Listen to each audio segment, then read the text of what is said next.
The alarm started before my eyes were fully open. Not the soft chime of a scheduled alert. Not the system ping I had grown used to during 3 years of deep space patrol.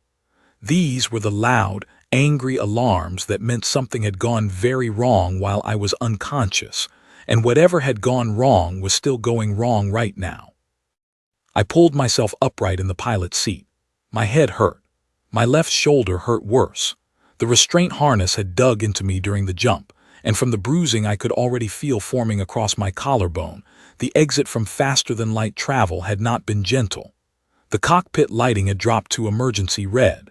Somewhere behind me, deep in the engineering section, I could hear the low grinding sound of a drive coil that had not survived the trip in one piece. My name is Yara Vasquez. I am a commander in the United Earth Navy, and I had just made the worst navigational calculation of my entire career. I reached forward and silenced the proximity alarms one by one, not because the danger had passed, because I needed to think and I could not think over that sound. The main display flickered twice before it stabilized, and when it did, the image on the screen stopped me cold. A planet. Not just any planet. A large, inhabited planet with a ring of orbital stations so dense they looked like a second set of rings from a distance. Thousands of ships moving in coordinated patterns around it. A communications web so thick my sensors were reading it as almost solid. City lights visible even from this distance, spread across 3 continents in patterns so old and established they had become geography of their own. I recognized it. Every officer in the United Earth Navy was required to study conclave star charts as part of basic strategic training. Not because we were allies, not because we were enemies, because knowing where the most powerful political body in the known galaxy had placed its heart was considered basic professional knowledge, the same way you learn where the nearest hospital is when you move to a new city.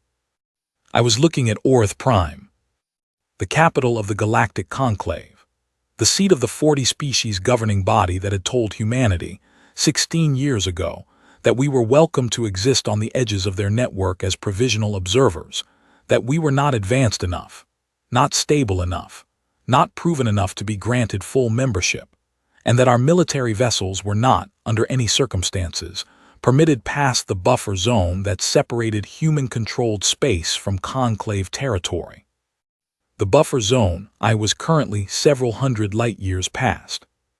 I sat very still for a moment and listened to my own breathing. The ship was the UES Unconditional. She was an Apex-class deep space warship, the 7th generation of human naval engineering, and she was the most advanced vessel Earth had ever built. She was also, at this exact moment, running on 30% shield capacity, with her primary weapons offline, a cracked drive coil, coolant leaking from the port side manifold, and one very tired commander in the pilot's seat trying to figure out how this had happened. I knew how it had happened. I had been running from a collision with a dying star's debris field near Kepler's Veil, and the jump I had programmed in the last 4 seconds before impact had been built on guesswork more than mathematics. I had put in a direction and a distance and told the ship to move, and the ship had moved, and this was where we had ended up. The math had been wrong. The jump had been too long. And now I was sitting in orbit above the one place in the galaxy where a human warship had absolutely no business being. I pulled up the passive sensor array and started reading. The stations were already responding. I could see it in the movement patterns of the ships around them. Vessels that had been drifting in slow holding orbits were suddenly moving with purpose, turning toward my position. Communication signals were spiking. The density of outgoing transmissions from the nearest station had tripled in the last 90 seconds. They had seen me. Of course they had seen me. A warship the size of the Unconditional dropping out of faster-than-light travel above your capital planet was not the kind of thing you missed. Our emergence burst alone would have lit up every passive sensor within 1,000,000 kilometers. We had arrived loud, and we had arrived exactly where we were not supposed to be, and the only question now was what happened next. My ship's AI, who I had named Arya 2 years ago during a long patrol when I had run out of other things to do, spoke from the overhead speaker in her calm, even voice. Commander Vasquez, I am detecting 47 vessels changing course toward our position. The nearest is currently at approximately 60,000 kilometers and closing. Estimated intercept time, 11 minutes at current speed. Thank you, Arya. Shall I begin? Evasive calculations. I looked at the display. 47 ships, with a 30% shield and no primary weapons, against 47 ships from a civilization that had been building their military for longer than humanity had been writing things down. No, I said, no evasive calculations. Understood. Shall I begin repair prioritization? Yes, focus on shields first, then communications, then weapons if there is anything left. Understood. Commander, I am also detecting open-frequency broadcasts from Orith Prime Station 1. They appear to be directed at our vessel. I already knew what was coming. I had heard the first edges of it before I silenced the alarms. A voice, not human, carrying the particular quality of sound that meant it was being translated in real time through at least 2 layers of interpretation software. Tight, controlled, but underneath the control, something that sounded very much like fear trying very hard to sound like authority. I turned on the audio feed and let it play. The voice was speaking in the conclave's primary diplomatic language, which Arya translated automatically into English as it came through. The words arrived a half-second after the original sound, slightly mismatched with the rhythm of the alien speech, the way a film looks when the audio is just barely out of sync. Unidentified vessel. You have entered restricted orbital space above Orith Prime without authorization. This is a direct violation of the buffer separation agreement of the 42nd conclave session. You are ordered to identify yourself immediately and hold your current position. Any movement toward the planet or toward conclave stations will be interpreted as a hostile action. Respond. I listened to it twice. Then I turned to my personal log recorder, which I kept running almost constantly during deep space operations. It was a habit I had developed early in my career, not because I thought anyone would read it, because talking helped me think. Log entry, I said. Date is the 14th of March, 2387. Current position is, unexpectedly, Orith Prime, capital system of the galactic conclave. How I got here is a story involving poor mathematics and a very aggressive debris field, and I will explain it in full at a later date when I am not actively being hailed by what sounds like a very frightened station controller doing their best impression of someone who is not frightened. I paused. The unconditional is damaged. Shields at 30%. Weapons offline. We are not, in any meaningful military sense, a threat to anyone right now. The 47 ships coming toward us could almost certainly take us apart without significant difficulty if they chose to. The problem is that they do not know that. From where they are sitting, they are looking at an Apex-class human warship sitting in orbit above their capital planet, and nothing in their intelligence files has prepared them for this moment. I glanced at the sensor readings again. The 47 had become 53. More ships peeling away from station holding patterns. The communication spike was getting denser. I need to make a decision, I said into the log. I can go quiet and let them wonder, which will make things worse. I can try to jump out, which I cannot do safely with a cracked drive coil, and which they would probably interpret as the beginning of an attack run anyway. Or I can open a channel and talk. I sat back in my seat. Outside the viewport, Orith Prime hung in the dark like a jewel.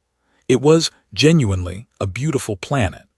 The kind of world that made you understand why a civilization had chosen to place its center of power there.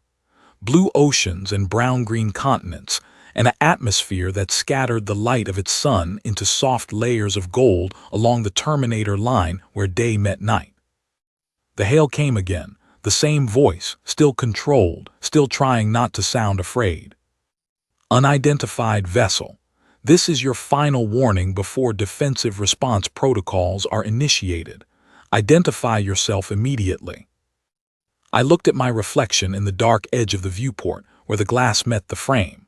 My hair had come loose on one side. There was a bruise forming just below my left eye from when my head had hit the headrest during the jump. My uniform was wrinkled and slightly damp from the cooling fluid that had briefly misted through the air recyclers before Arya had sealed the damaged manifold. I straightened my collar anyway. Some habits you keep regardless of the circumstances. I reached forward and opened a full-spectrum broadcast on every frequency the station had used to hail me, plus the 4 standard diplomatic channels that the Conclave and Earth had maintained, largely symbolically, since the observer agreement was signed. I kept my voice level, calm, the way my first commanding officer had taught me to sound when everything around you was chaos, because in those moments your voice was the only thing you could actually control. This is Commander Yara Vasquez of the United Earth Naval Ship Unconditional. I am broadcasting on all diplomatic frequencies in accordance with Conclave Earth Communications Protocol. I want to be clear about something before anything else happens. This is not an attack. This is not an intentional incursion. I experienced a navigational emergency, and my faster-than-light exit placed me in your orbital space without authorization or intent. I am requesting safe holding position and the opportunity to explain the situation fully. I will not move toward the planet. I will not move toward your stations.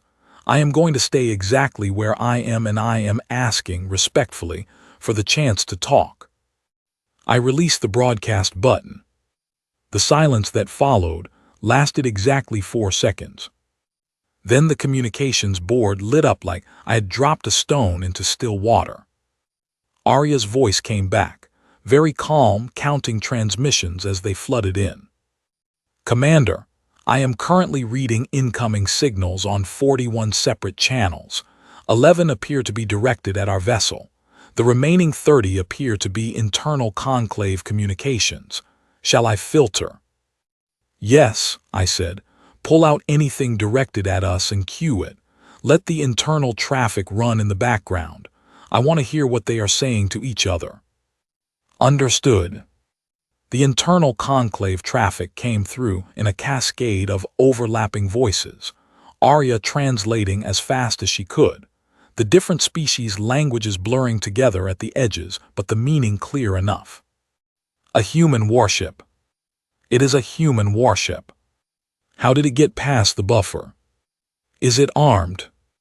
Of course it is armed, they are all armed. Can we confirm weapon status? Where are the others? There must be others. This cannot be a single vessel. Call the full council to emergency session. Do not fire without full council authorization. What if it fires first? It has not fired. It is just sitting there.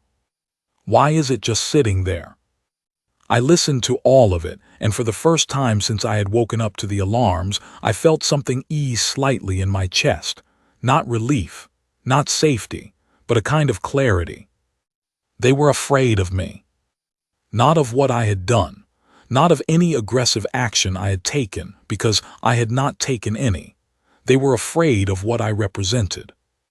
A human warship, sitting quietly in orbit above their most important planet, not attacking, not threatening, simply existing in a place they had decided humans were not allowed to be. And the fact that I was there at all was enough to send 40 species into a panic that no amount of political experience or military protocol was quite managing to contain. I turned back to my log. They are scared, I said quietly. All of them. 53 ships and a full council emergency session, and what they are actually afraid of is the question, not me specifically, the question of what it means that I am here, what it says about how far we have come, what it implies about how much further we might go. I looked at Orth Prime again. I didn't come here to frighten anyone, I said, but I am here, and now we are all going to have to figure out what to do about that. The communications board, was still lit across almost every channel. Outside, the 53 ships had stopped advancing. They were holding position in a wide arc around me, close enough to respond, far enough to wait. Waiting. I started composing what I was going to say next. The first voice that came back to me directly was not what I expected. I had been preparing for military protocol, formal demands delivered in the clipped, official tones of a conclave defense coordinator. What came through instead was a voice that was clearly trying very hard to hide how fast its owner was breathing. There was a slight tremor in it that no amount of translation software could fully smooth out. The words were structured correctly. The authority was there on the surface. But underneath it, barely contained, was something that sounded exactly like a person who had just been told to do a job they were not at all sure they were prepared to do. Commander Vasquez. The name came out careful, like the speaker was handling something fragile. This is Fleet Coordinator Den of the Conclave Defense Authority, Orith Prime Station 1. Your transmission has been received. You are instructed to hold your current position and power down all non-essential systems as a gesture of non-aggression. The full Conclave Security Council has been convened. You will receive further instructions shortly. I noted 3 things immediately. First, they had used my name correctly on the first attempt, which meant someone had already pulled the Observer Agreement files and found my registration, or they had very fast research staff, probably both. Second, they had not asked me to power down weapons, which meant either they already knew my weapons were offline and had no interest in confirming it through negotiation, or someone in that chain of command had made a quiet decision that asking a human warship commander to disarm over an open channel was not a conversation they wanted to have. Third, and most importantly, they had not told me to leave. They could have. The obvious move, if you wanted a ship out of your orbital space, was to tell it to go. Instead, they had told me to hold position and wait for the council, which meant someone, somewhere in that building, had decided this situation was worth trying to manage rather than simply trying to end.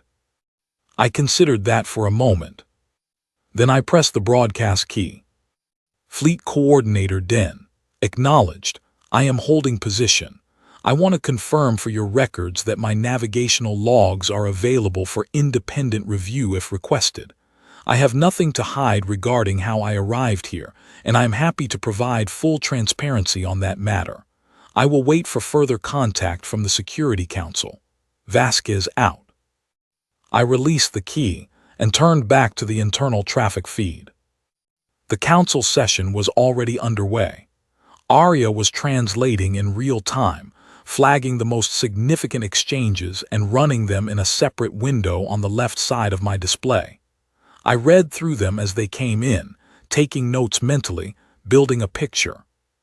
40 species in one room was, apparently, not a calm experience under the best circumstances. Under these circumstances, it was a controlled form of chaos that the translation software was struggling to fully capture. Voices overlapping, points of procedure being invoked and dismissed and invoked again. The underlying tension of 40 civilizations that had managed to build a functioning alliance largely by agreeing on rules, and then arguing about everything within those rules, suddenly confronted with a situation that the rules had not quite anticipated. The Veth spoke first in any meaningful sense. I had studied the Veth during my officer training. They were large, deliberate, and they had built their civilization on the principle that strength was the only language the universe truly spoke. They had been the loudest voice against humanity's observer status 16 years ago, arguing that a species with our military history should not be permitted anywhere near conclave space until we had demonstrated a significantly longer period of internal peace. They had been overruled.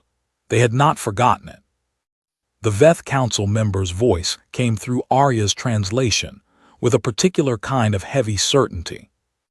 This vessel must be destroyed. The discussion should end there. A human warship above Orth Prime is not a navigational error. It is a demonstration. Whether the commander intends it as such or not is irrelevant. The fact of its presence communicates something to every civilization in this system and every civilization watching from beyond it. If we permit it to remain, we tell the galaxy that human vessels may enter our space without consequence. We cannot permit that message to be sent. A brief silence followed that statement. Then a softer voice, different quality. I did not recognize the species from the sound alone, but Arya tagged it in the translation window as Lyrani. I had read less about the Lyrani than the Veth, but I knew enough. They were one of the oldest species in the Conclave. Small, patient, and possessed of an approach to diplomacy that the other species described variously as wisdom or stubbornness, depending on who you asked. Destroying the vessel solves nothing, the Lyrani voice said. It creates a human crew member killed in Conclave space under circumstances that the commander has already placed on open broadcast record. It creates a diplomatic event that we would have to explain to Earth. And it answers none of the questions that actually matter, which are how this ship reached us, what it means about human technological development, and whether our intelligence files on their capabilities are as outdated as this vessel's presence suggests they might be. A louder, multi-species argument broke out around those 2 points. I kept reading. Arya flagged another exchange. This one between 2 council members I could not immediately identify, speaking quickly in an overlapping pattern that suggested they were familiar with each other. The ship is not moving. I see that. It has been holding position for 19 minutes. It has not advanced. It has not powered any offensive systems. If it intended aggression, it has had 19 minutes to act on that intention and has chosen not to. The commander is waiting. Yes, the question is what she is waiting for. She told us what she is waiting for. She is waiting for the council. Another pause. That is either a very confident position or a very desperate one. From what I have just read about human psychology, it might be both simultaneously. I almost smiled at that. I turned back to my personal log. The Veth want to destroy the ship, I said quietly. The Lyrani want to talk. About 38 other species are currently somewhere between those 2 positions, moving back and forth as the debate develops. Standard political physics. 2 poles. Everyone else in orbit around the argument trying to figure out which way the gravity is going to pull. I checked the repair status display. Arya had made progress. Shields were climbing slowly toward 40%. The communications array was fully operational. The weapons were still a problem, which was fine because the weapons were not what I needed right now. What I need right now, I said into the log, is for whoever has the deciding vote in that room to be someone who is more interested in understanding this than in ending it. As if the universe had decided to be briefly cooperative, Arya flagged a new transmission. Not internal council traffic. A direct channel opened on one of the secondary diplomatic frequencies, the kind used for quieter conversations alongside official ones. The voice that came through was different from anything I had heard so far from the Conclave. Quieter, more careful with the words, and something in the quality of it, even through the translation layer, suggested someone who had spent a great deal of time listening before they decided to speak. Commander Vasquez, my name is Thessaly. I am the Lyrani ambassador to the Conclave Security Council. I am speaking to you outside official channels because I want to ask you something directly, and I did not want the answer shaped by the formal record. I straightened in my seat. Ambassador Thessaly, I said, go ahead. Were you frightened when you realized where you were? Of all the questions I had been prepared to answer, that was not one of them. I sat with it for a moment. Yes, I said. Why are you still here then? If the jump was an error and your drive coil is damaged, you could have attempted to leave even at reduced capacity. You chose to hold position. Why? I thought about it honestly before I answered. Because running would have looked like guilt, and I have nothing to feel guilty about. I made a navigational error. That is a fact.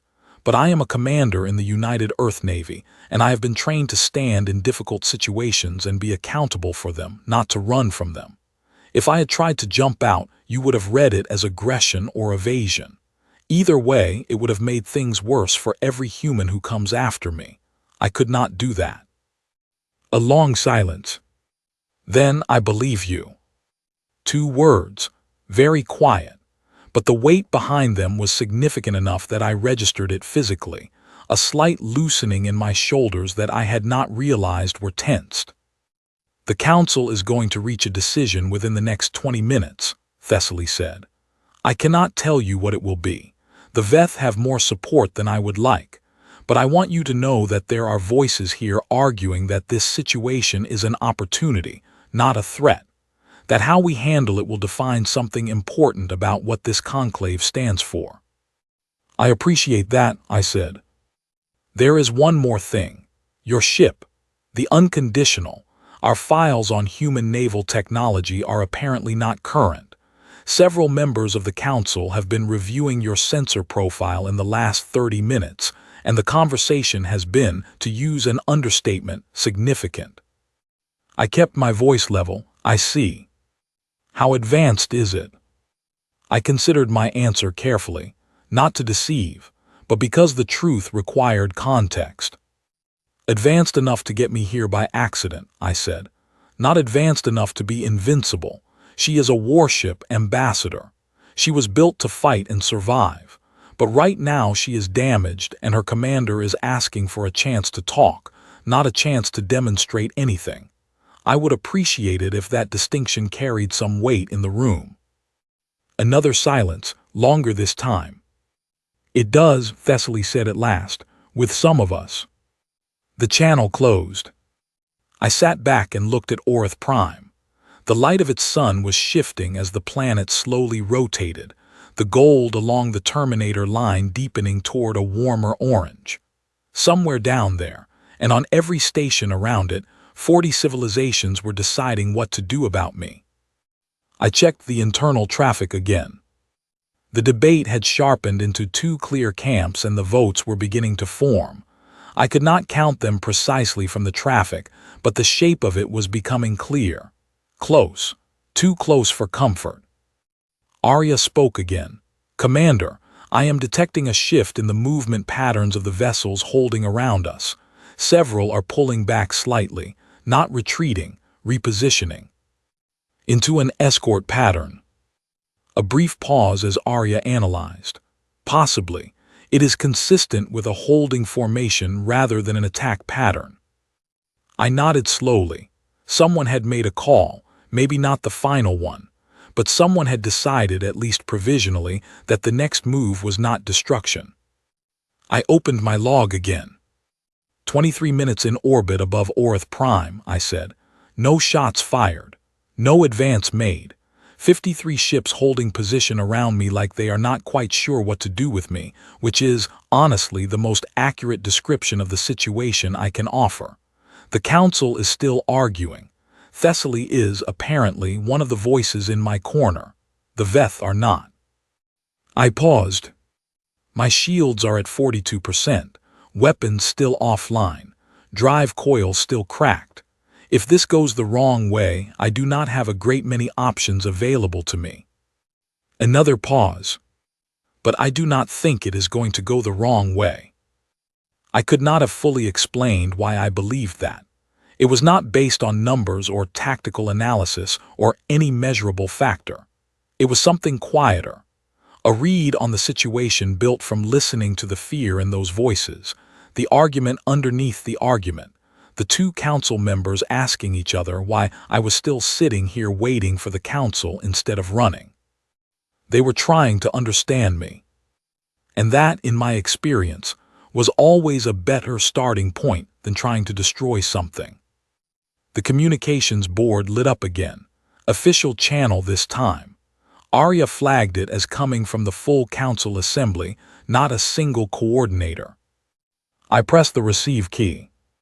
The voice was formal, precise, carrying the particular weight of a decision that had been reached through significant difficulty, and which no one in the room was fully satisfied with.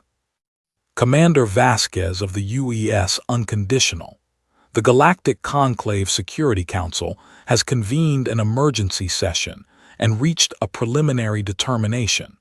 You are granted a temporary holding authorization in your current orbital position. You are further granted the right to address the full Conclave Security Council in person, as a formal hearing under the Observer Agreement protocols. This authorization does not constitute acceptance of your presence as lawful under the Buffer Agreement. It constitutes a recognition that the circumstances warrant direct dialogue before any further action is taken. You will be provided with docking coordinates for a shuttle approach to Station 1. You are expected to arrive without weapons, without support personnel, and under the full terms of diplomatic protocol. A beat. Do you accept these terms? I did not hesitate. I accept, I said, and I thank the Council for the opportunity. I closed the channel. Then I sat very still for a moment in the red-lit cockpit of my damaged, drifting, very far from home warship, and I breathed out slowly. Arya, I said, can you plot me a shuttle approach to Station 1? Already calculated, Commander. Of course you have. I pushed myself up from the pilot's seat. I need to change my uniform.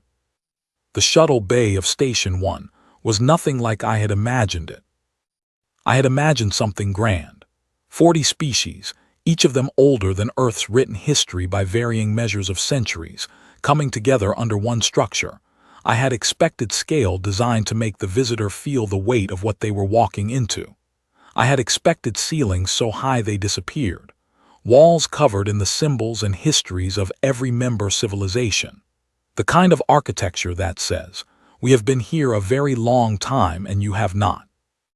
What I found instead was a room that was almost exactly the size of a large Earth airport terminal. Clean, certainly. The materials were things I could not have named, surfaces that caught light differently depending on the angle, floor panels, with a slightly warm tone that my eyes kept reading as would even though they clearly were not.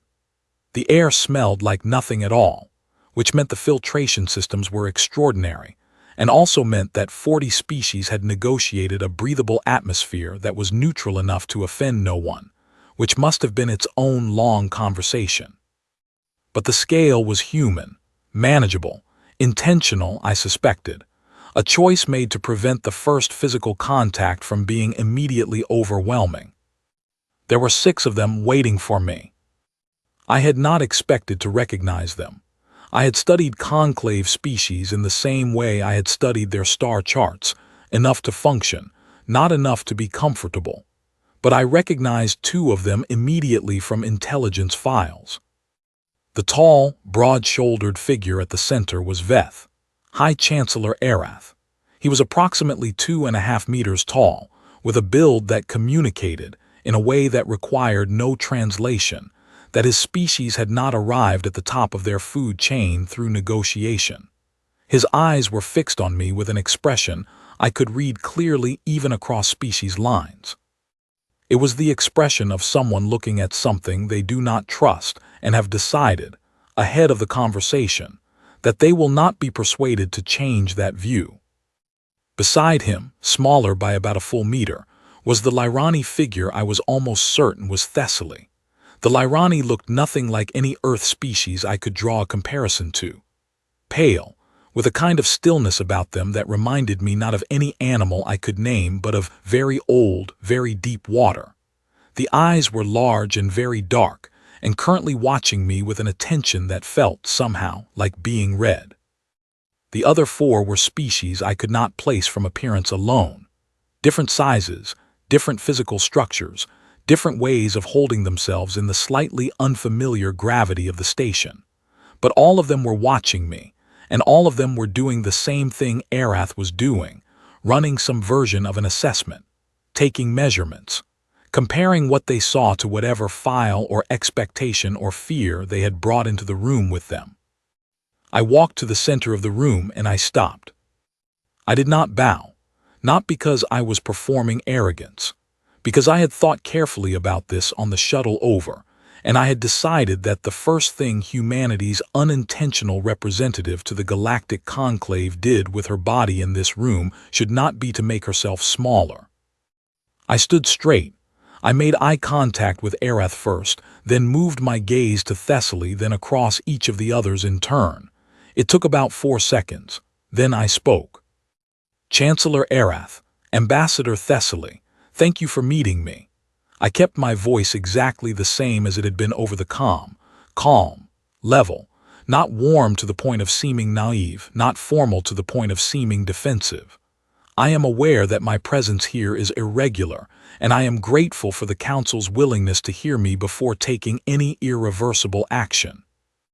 Arath spoke. His voice, even through the translation, carried that particular heaviness of someone who has spent decades being the largest person in every room he has entered.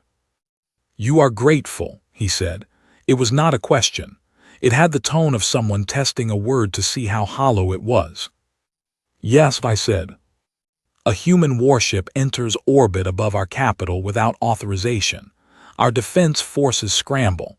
Our council convenes in emergency session. 40 species are interrupted from their work to discuss whether to destroy you, and you are grateful. I am, I said, because the alternative to this conversation was a much less productive outcome, and I had no way of guaranteeing this conversation would happen.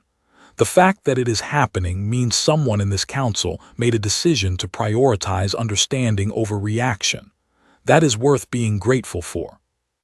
A pause that stretched long enough to be deliberate.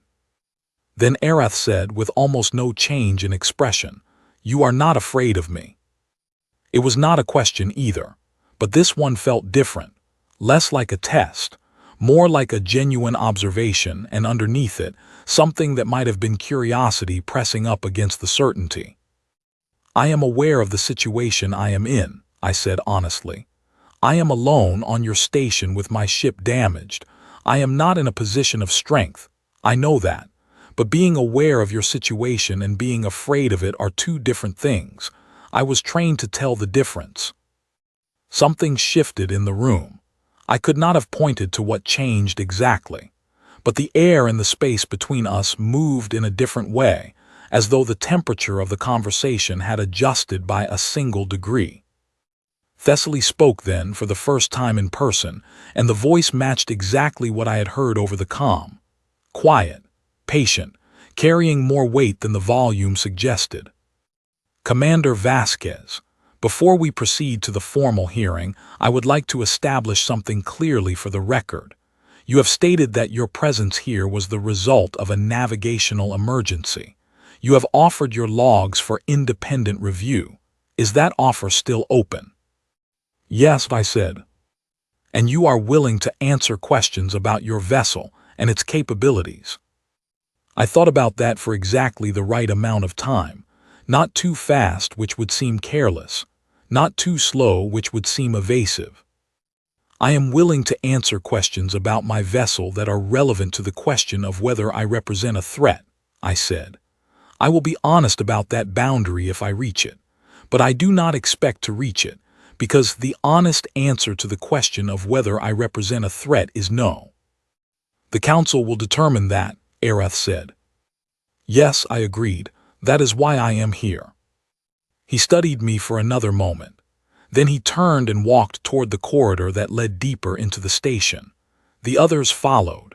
Thessaly paused just long enough to give me a look that I could not fully read, but which contained, I thought, something that was not quite a warning and not quite reassurance, something between the two. I followed them into the corridor.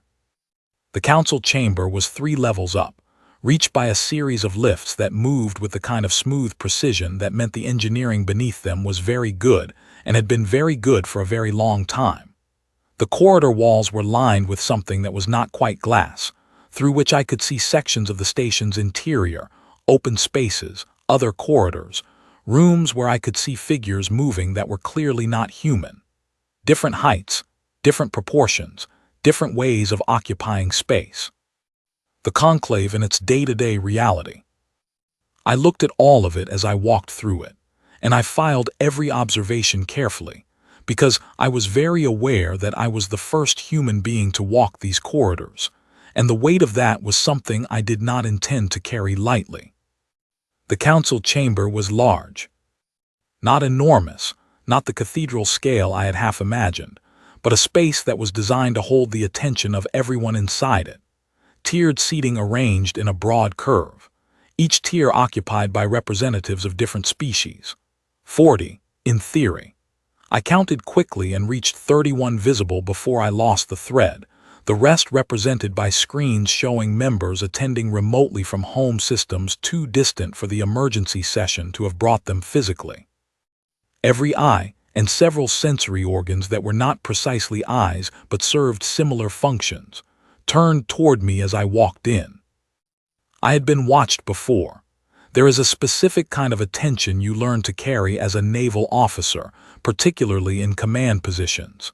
You learn that people are reading you all the time, checking for certainty, for weakness, for whether the person in charge actually believes what they are saying. This was different only in scale. The mechanism was the same. I walked to the open floor at the center of the chamber and I stopped. I did not look at any single section of the room. I let my gaze move slowly across all of them, taking in the full arc of the chamber, acknowledging without words that I saw them all, and then I stood still. The formal hearing was called to order by a neutral moderator, a species I had no file on, who spoke in a precisely measured cadence that the translation software had clearly worked with many times and rendered cleanly. The first hour was the conclave's questions. How did the unconditional achieve faster-than-light travel at the range implied by her entry point? What was the drive generation? How many vessels of this class had Earth built? What were their patrol routes? What were their weapons specifications? Were there others waiting beyond the buffer zone? Was this a test of conclave defenses? Was this a political message from the Earth government? I answered every question. Some answers were simple.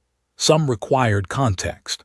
The drive generation question I handled carefully, confirming the generation number without elaborating on the specifics, which was honest without being a full technical briefing. The question about other vessels I answered directly. Yes, the Earth Navy had other Apex-class ships. No, none of them were anywhere near conclave space, and I offered to provide patrol route records from the last 6 months to confirm it. The question about whether this was a political message I answered with a slight pause and then a direct, clear, no. This was a commander who made a mathematical error under emergency conditions and ended up somewhere she had not intended to be. The question that changed the room came from a council member I had not previously tracked. A species represented in the upper tier, physical form partially obscured by the angle, whose translation came through in a slow, very deliberate cadence that suggested either extreme caution or extreme age, possibly both. Commander Vasquez, our intelligence files on human military development were last updated 6 years ago. At that time, our assessment placed Earth naval technology at Generation 4 propulsion and Generation 3 weapons systems. You have confirmed your vessel is Generation 7 propulsion. Can you explain the discrepancy? I could explain the discrepancy. The explanation was something I had not been prepared to give in a public forum, but the question had been asked in front of 31 species and 31 screens, and there was no graceful way to sidestep it. Yes, I said, I can explain it. I paused for a moment to order my thoughts. 17 years ago, Earth was in the final stages of a conflict that lasted 4 decades and cost us, in direct and indirect ways, more than we had words to fully account for at the time. I will not detail that conflict here.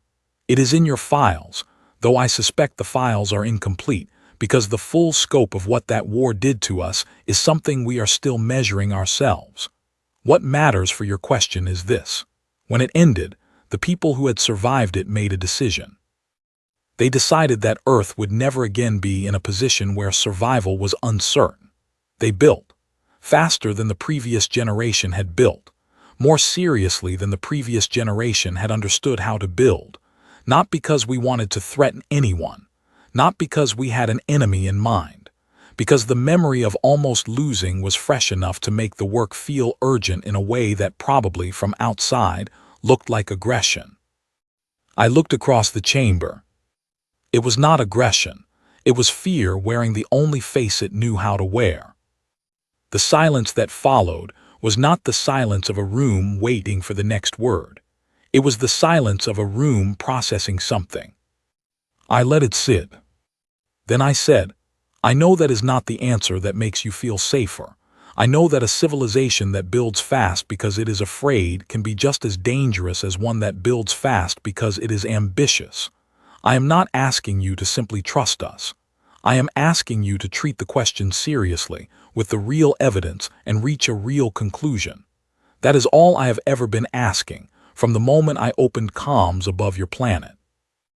Arath's voice came from the Veth section, flat, heavy, but not quite as certain as it had been in the shuttle bay. You ask us to take your fear as justification. No, I said. I ask you to take our fear as context. The justification, if there is one, is what we chose to do with that fear. We did not cross the buffer zone. We did not make demands. We did not use the capability we built to do anything except exist and attempt to be heard. That is a choice. Every day for 16 years it has been a choice. Today it was made for me by a broken drive coil and a debris field, but the choice of what to do once I was here, that one was mine. Thessaly spoke then, quietly from the Lyrani section. I moved to extend Commander Vasquez's full hearing rights under Observer Protocol, and to table any defense action pending the completion of that hearing. The vote was called. I watched the panel. 27 in favor, 13 against. I stayed perfectly still while the numbers registered.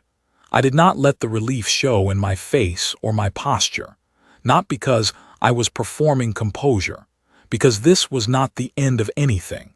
It was the beginning of a different and probably much longer conversation, and the way I stood in this moment was going to be part of the record of that conversation. The moderator confirmed the motion carried. The Veth section did not vote. They had abstained, which in practical terms was the same as opposition but carried a different message. A door left ajar rather than locked. I filed that away. As the session broke for a brief recess, Thessaly crossed the chamber floor toward me. The movement was slow, deliberate, the way the Lyrani seemed to do most things, and when they stopped in front of me, the dark eyes held that same reading quality I had noticed in the shuttle bay. You spoke well, they said. I spoke honestly, I said. I'm not sure those are always the same thing, but today I think they were. A pause. You are not what they said you would be. I looked at them for a moment. What did they say I would be? Thessaly considered the question. Loud, they said. Aggressive, certain of yourself in a way that left no room for others. I almost smiled. I am certain of myself, I said, but I have found it does not require much room. Something in Thessaly's expression shifted, very slightly, in a way that I thought might be the Lyrani equivalent of a smile. No, they said, I suppose it does not. The recess ended. I walked back to the center of the chamber floor. 31 species and 31 screens, and somewhere outside in orbit, my broken, stubborn, too advanced for its own good warship, holding steady exactly where I had left her. Round 2 was beginning. The afternoon session of the hearing was different from the morning. In the morning, the council had been asking questions designed to determine threat level. The questions had been fast, pointed, and aimed at the edges of what I would and would not answer, testing for the places where I stopped talking and trying to read meaning into those pauses. It was a technique I recognized. Military intelligence used the same approach. You asked what you already knew the answer to, and you watched how the subject handled the part of the truth they thought you did not have. What they had not expected was that I had almost no places where I stopped talking. In the afternoon, the questions changed.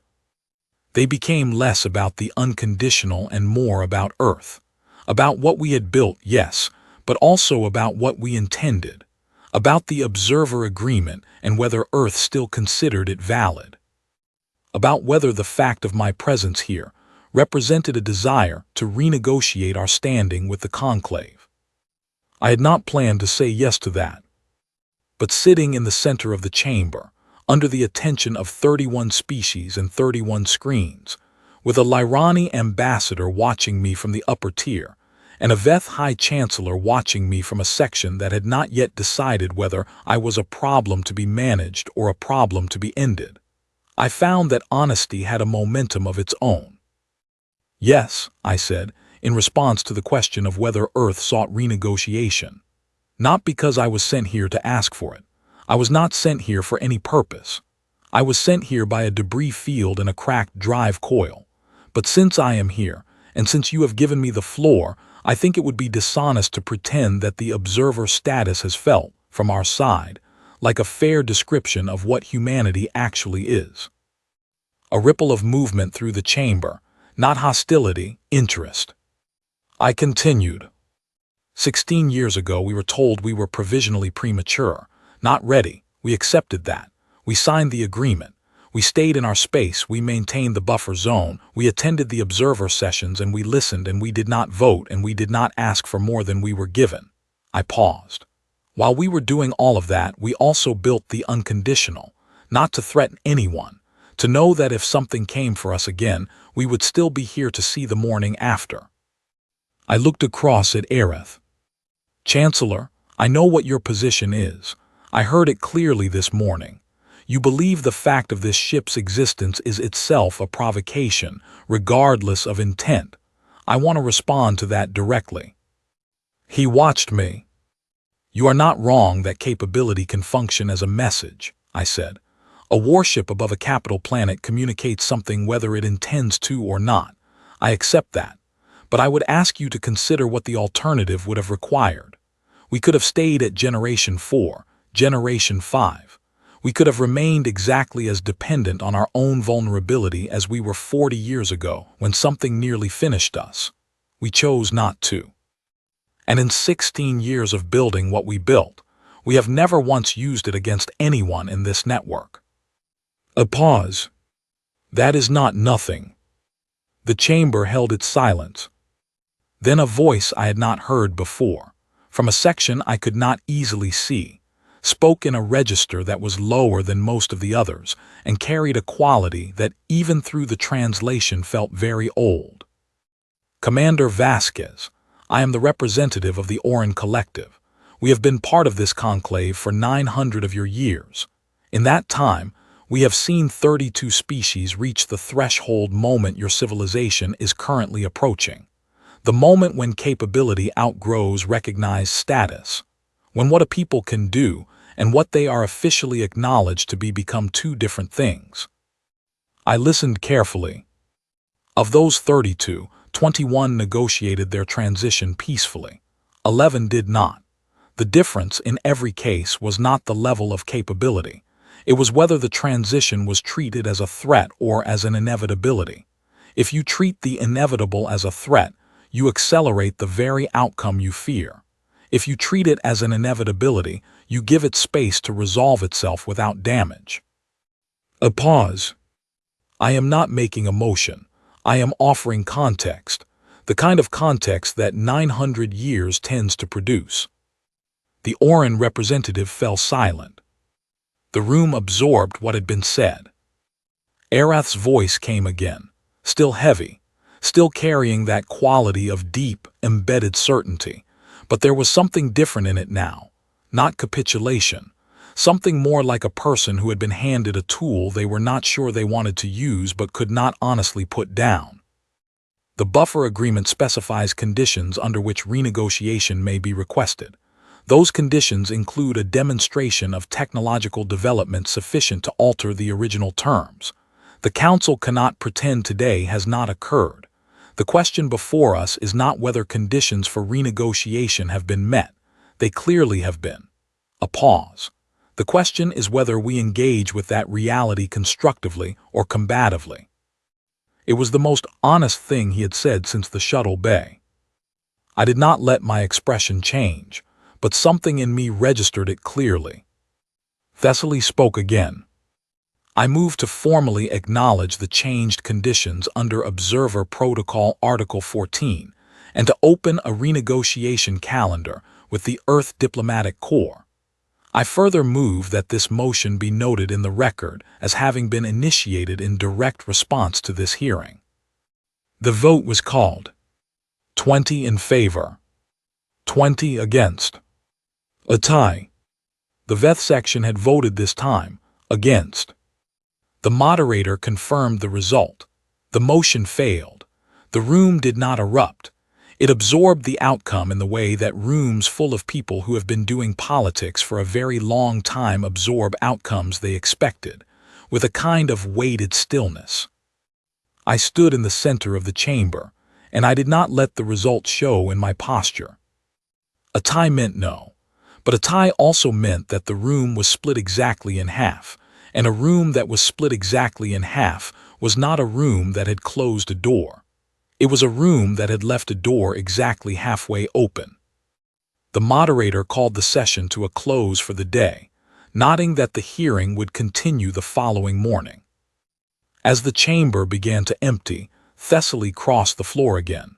They moved with that characteristic Lyrani deliberateness, and they stopped beside me without any preamble. 20-20, they said. I heard. 3 months ago that vote would have been 6 in favor and 34 against. They paused. I want you to understand what today moved. I looked at them. You were at the debate session, I said. It was not a question. I helped build the argument. A pause. As did you without knowing it. The fact that you stood in front of this council alone, without weapons, without aggression, without anything except your own voice and your ship's sensor logs, and you answered every question honestly, that is what moved 20 votes.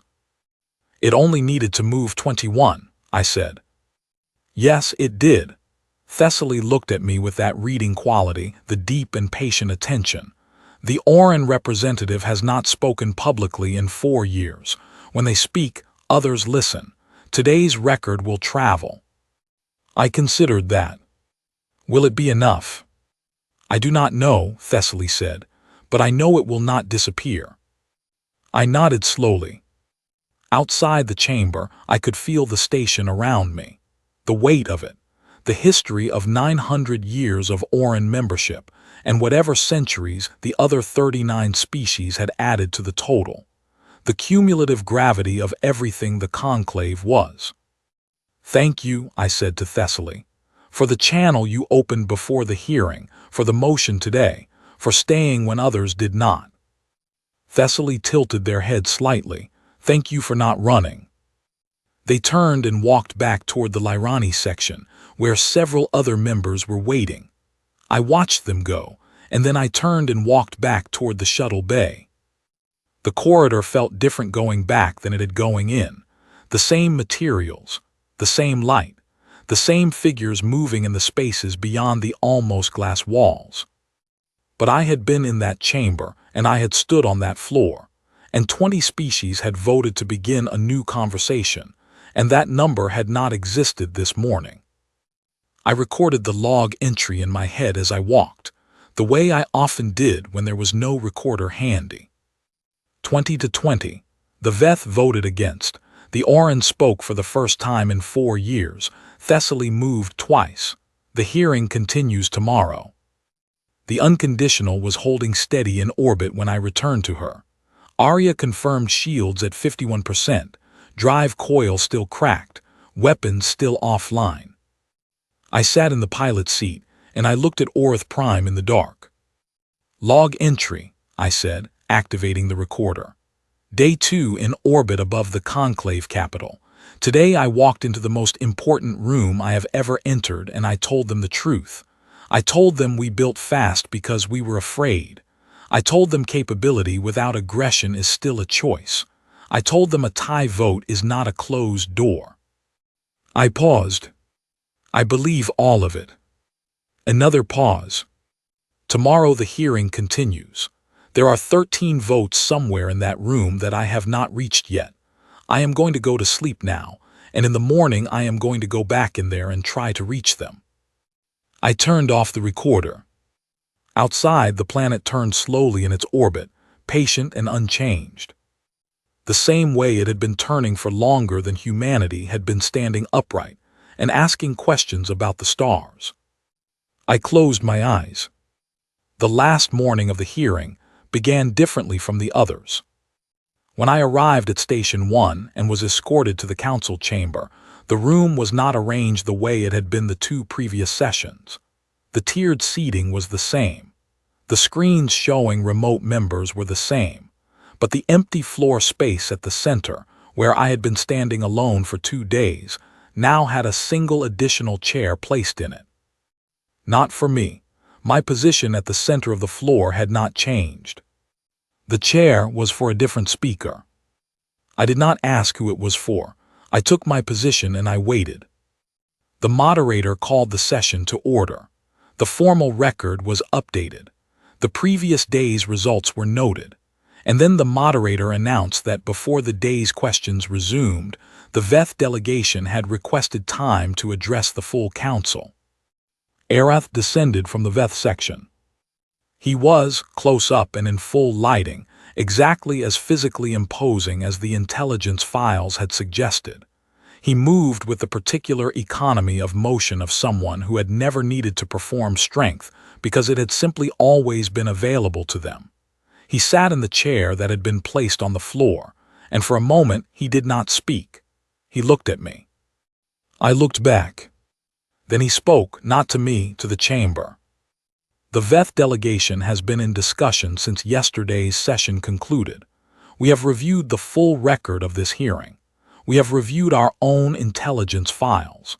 We have reviewed the statement of the Orin Collective and the voting record and the facts of this case as they have been established over the past 2 days. A pause.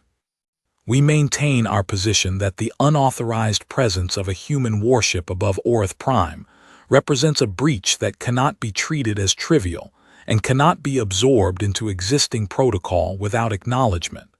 We do not withdraw that position. Another pause, longer. However, the Orin Collective has been part of this council for 900 years. When they speak of the 32 threshold moments they have witnessed, they speak from a record we do not have. The VETH have been part of this council for 240 years. We have seen 8 threshold moments in that time. Of the 8, the 5 we treated as threats are the 5 that resolved with damage. The 3 we treated as inevitable resolved without. The chamber was very quiet. We are not prepared to vote in favor of an upgraded status today. We are not prepared to support the renegotiation motion as it was presented. What we are prepared to do is abstain from opposition to a modified motion, one that acknowledges the changed conditions without conferring new status, and which opens a formal diplomatic channel between the conclave and Earth to begin a negotiation process on a defined timeline. He looked at me directly. This is not trust. This is arithmetic. The Orin Collective is correct that treating the inevitable as a threat accelerates the worst outcomes. The VETH have spent 240 years trying to make good decisions. That is what this is. He stood, walked back to the VETH section. I stood at the center of the floor in the silence that followed, and I did not let anything show in my face or my posture. But inside, I was running the numbers very fast, because the numbers had changed significantly in the last 4 minutes. Thessaly moved the modified motion. The vote was called. 31 in favor, 9 against. The 9 were a cluster of smaller council members whose opposition was noted in the record, and whose positions I did not have enough information to fully analyze, but who represented, in this moment, a minority that had not managed to hold the room. The modified motion carried. The moderator confirmed it. Formal diplomatic channel to be opened. Earth to be notified through official channels. a defined negotiation timeline to be established within 60 days. I stood on the floor of the Galactic Conclave chamber, and I kept my expression exactly level while around me, the most significant shift in humanity's political status, since the Observer Agreement of 16 years ago was recorded into the formal record. Then the session was called to close. As the chamber emptied for the last time, Aerith walked past me without stopping. He did not look at me. He did not speak. But as he passed, he gave a single, very small nod. Not acknowledgement of me as a threat, not capitulation. Recognition, one professional to another. I received it. Thessaly was the last to leave, as they had been each day. And as they had been each day, they crossed the floor to speak before going. "It is done," they said. "The beginning of it is done," I said. "The rest is going to take a long time." Yes, a pause. Are you ready for that?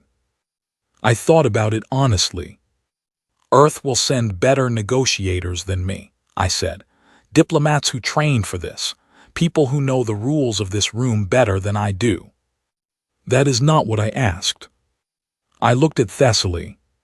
Yes, I said, I am ready, whatever that means for someone who came here by accident. Thessaly's expression shifted again, in that small way that I had learned to read as something close to warmth. Most important arrivals, they said, are accidents.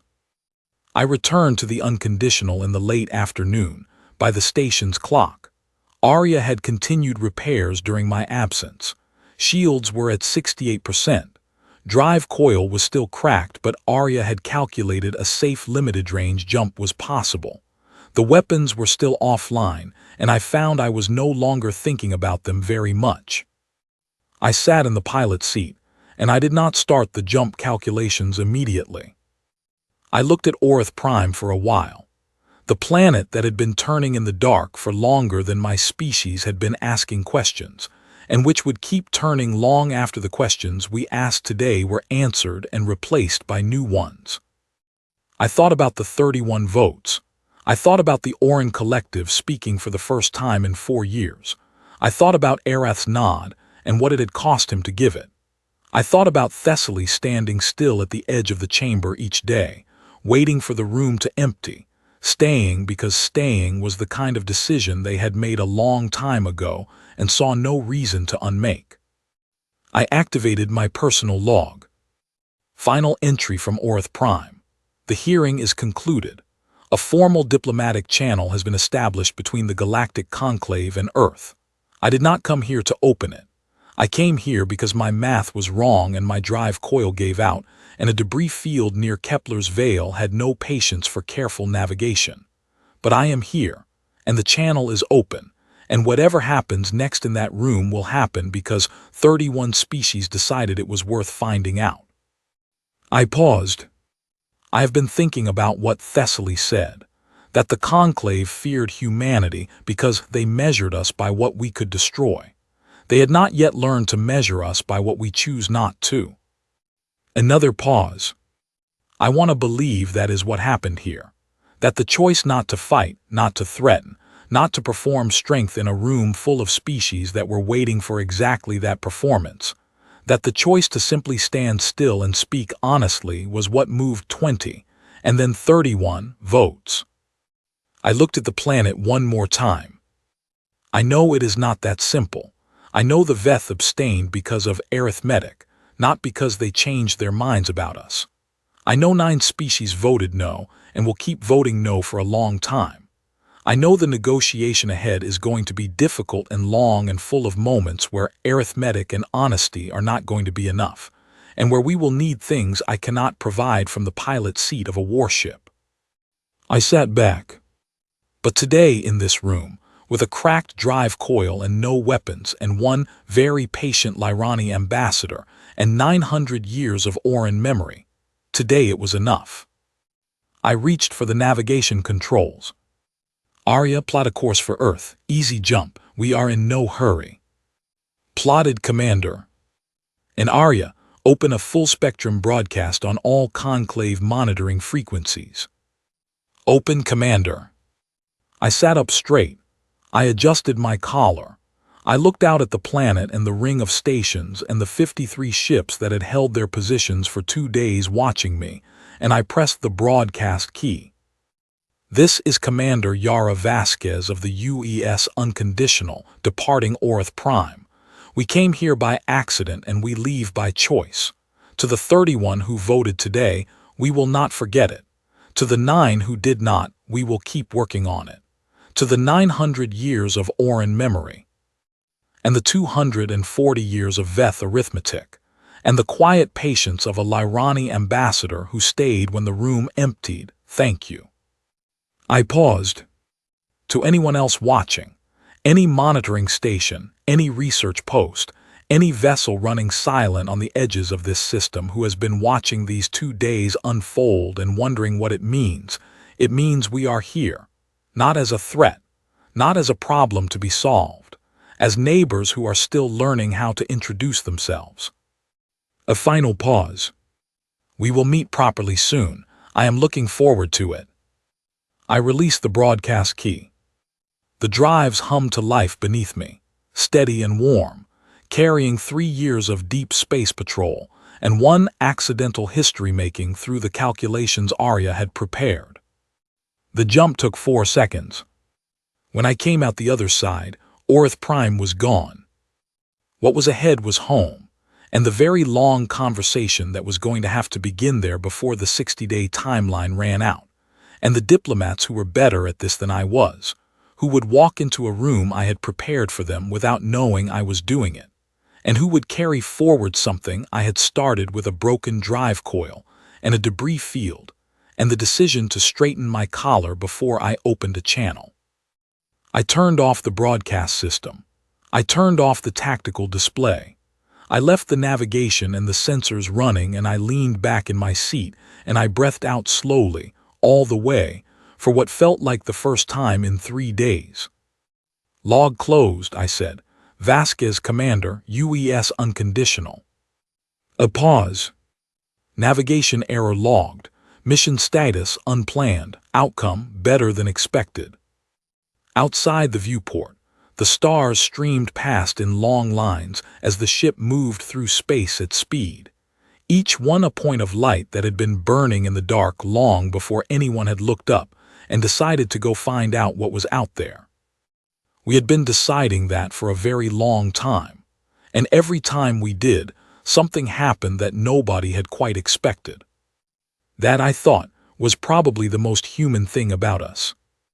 Not the ships, not the speed, not the drives or the weapons or the generations of hard-learned engineering. The fact that we kept looking up. The fact that even when we landed somewhere unexpected, we stood still and straightened our collars and decided to see what came next. The unconditional